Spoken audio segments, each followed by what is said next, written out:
trying to duplicate a scenario with this guy that has him working around other dogs.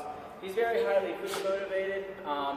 We don't have any dogs that are like his housemate Sprout, with the exception of Pearl, who's kind of cynical and jaded like Sprout is, and is also very food motivated. You guys, as you can see, this guy has a little bit of the same bite as Dance. So I'm going to apply direct pressure without being hard on him, because I want him to realize that his focus needs to be me, not the other dog. And we practice the here-sit exercise. You notice my elbows are tucked to my body. My hands never elevate above parallel to the ground. So he's predisposed. And every time he starts to fidget, I'm just applying enough pressure to get him back into the original position. Good lad. This dog has not even had a week and a half worth of training. So basically, this is all new to him. We cram about 8 to 10 different commands within a short time frame. So although they do get to practice them all, they are not necessarily hardened behaviors. Pearl is kind of meandering around behind us, and essentially I'm distracting him with the treat. He loses interest in the treat pretty quickly. Alfie, out. Good lad. Yes, I get really strong eye contact, and I reward that. Good boy. He's got a bit of an underbite, so it's kind of hard for him to grab stuff. When I release him, okay. Hey, good pup. Out. Good. Here. All the way. Sit. Good lad. Now, you see him start to do that dance. We discourage that. Because when they start to do that, it has a tendency to make the rest of their engagement fraught with all kinds of neurosis and anxiety. The more they start moving their feet, the more aggressive the correction becomes. Pearl out. Good. So I'm going to maintain that contact. I'm not paying him off until he is completely still. Good lad. And I stage it until I get what I'm after. I just maintain enough pressure on the leash in order to make sure that he maintains that fixed position. Okay.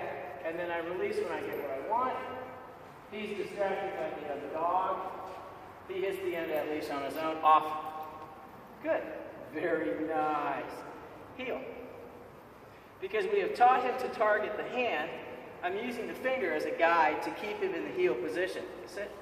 Good lad. And again, same thing.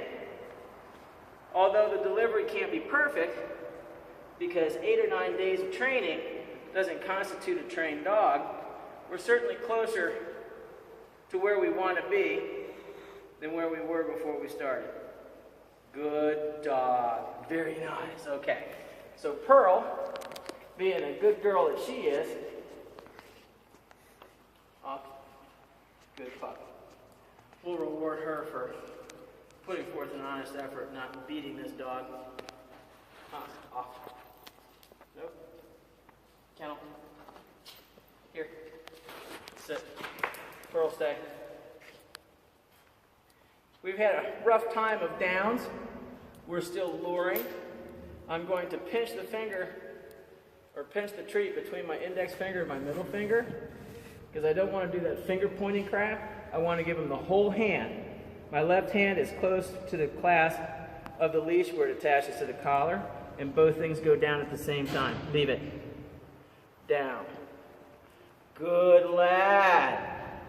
Good boy. Very nice.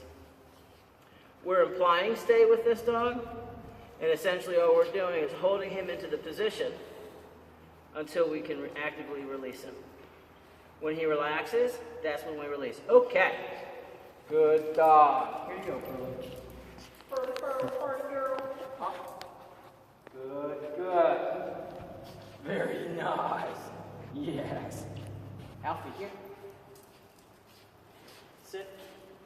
Good. Now, you see how he sits right out of reach?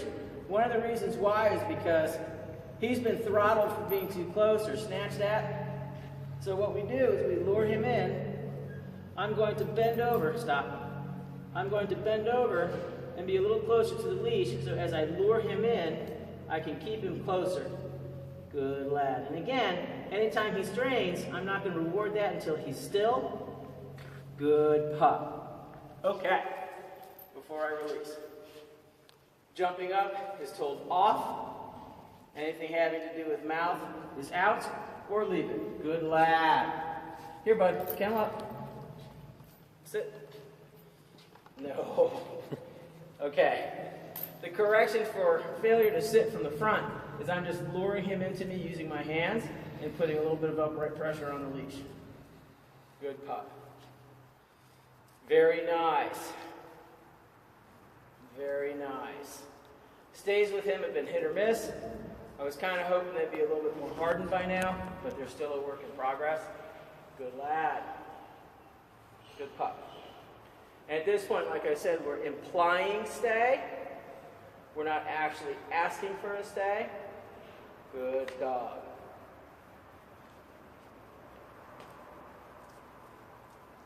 Okay, good pup. All we're doing is protracting the distance between when I leave him, kennel up, and when I release him. Sit, stay.